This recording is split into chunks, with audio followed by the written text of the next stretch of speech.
everybody, welcome to Theater Hoppers, the show that helps you end the date night debate. I'm Dre. I'm TQ. And today we're going to take you through a ride to one of the most critically polarizing movies of 2015, and that is Jurassic World. Yes, it's an awesome thrill ride. It's roller coaster the whole way through. Right. And in terms of the plot and storyline, it's roller coaster the whole way through.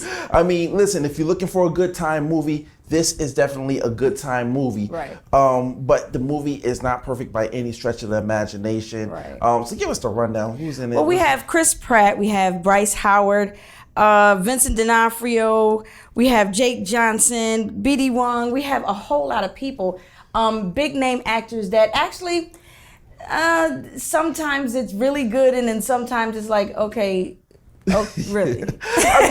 Okay, so the plot line is real simple. 20 years later, right. After the Jurassic Park incident, the first one, okay? Yeah. John Hammond entrusted his vision to someone who decides that they want to not make Jurassic Park, but Jurassic World.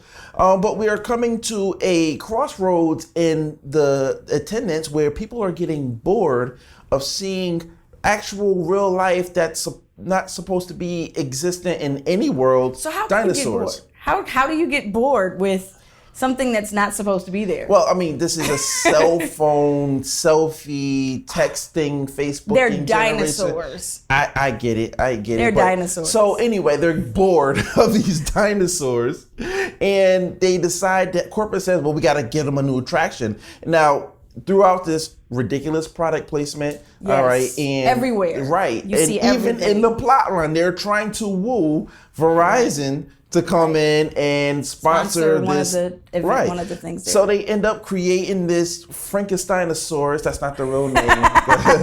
they call giving it a new name. They call it an Adominus Rex. Adominus Rex. Right.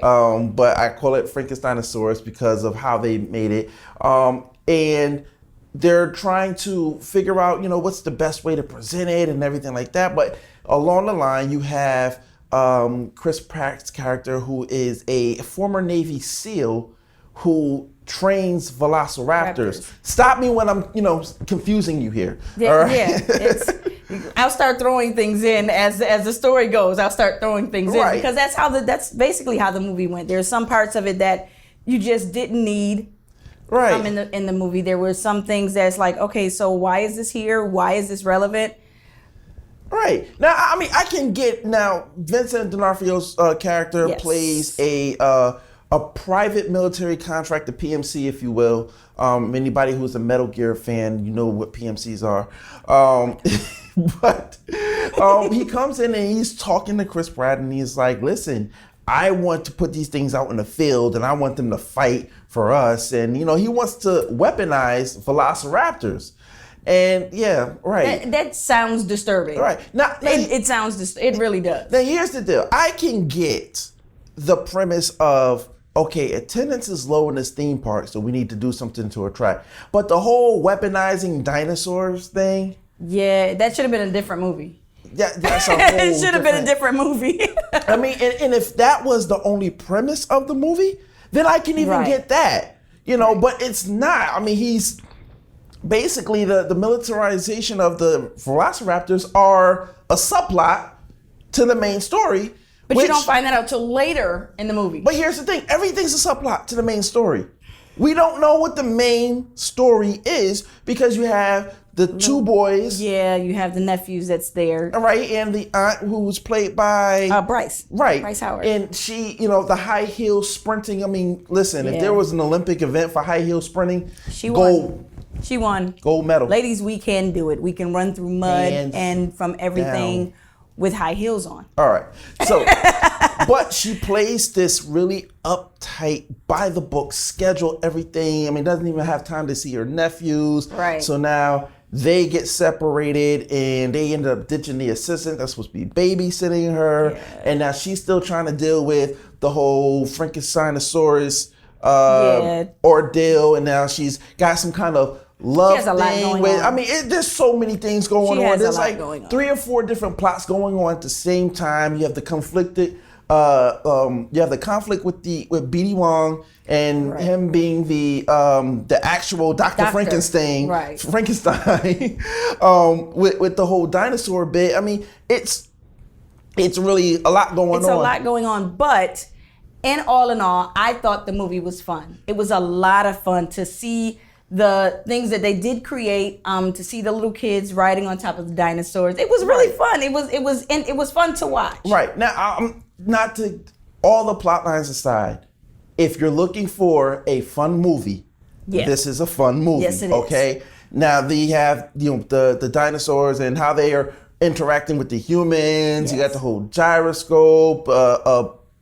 Okay, there's a whole lot of stuff I was about to spoil for you, and I won't spoil for you. You can't do that. We've done enough. Right. We've done enough. But yeah, I mean, I wasn't gonna spoil in terms of like just trash it, but I was gonna spoil and giving a plot line away, and I don't want to do that. But it is a fun ride. All right, yes. The ending of this. I mean, if you're a person that's like really story oriented, and you love the plot lines and character development, and it's not happening in this movie. But you're just going to enjoy the movie. But the end of the movie is freaking amazing. Yes, it is. All right. So all in all, I give Jurassic World. I'm sorry. Listen, I'm going to what's better. All right. Really? I give Jurassic World a 3 out of 5. It is a fun movie. You're going to enjoy it if you watch it. If you've seen it in 3D or IMAX 3D, you're really going to enjoy it. But you're going to have to suspend your belief just a little bit because the Frankensteinosaurus is just like a predator. I mean, not like a predator, I eat other animals. I'm talking about the alien predator. Yes. The only thing this thing doesn't have is a shoulder laser and the knives to come out the arm. That's the only thing that this thing ain't got. Right. Everything else that the predator has, he has. It has. Yes. But yeah, it's that a 3 out of 5. It's a fun movie. I enjoyed the movie. I would give it a 4 because of the dinosaurs, which like captivated me. I was like, wow, they can really do that. I mean, I have this really weird. Never mind. I give it a 4. It was fun to watch. It was very entertaining. You can get sort of mixed up in the plot if you're not careful. If you're paying attention to the plot, you'll get lost. Right. So I do give it a 4 out of 5. All right. So that's it. Listen, if you like Jurassic World, let us know. Put it in the comments below. Make sure you like us. make sure you subscribe us, and share us out, and let everybody know about Theater Hoppers, because we hop to theaters so you don't have to.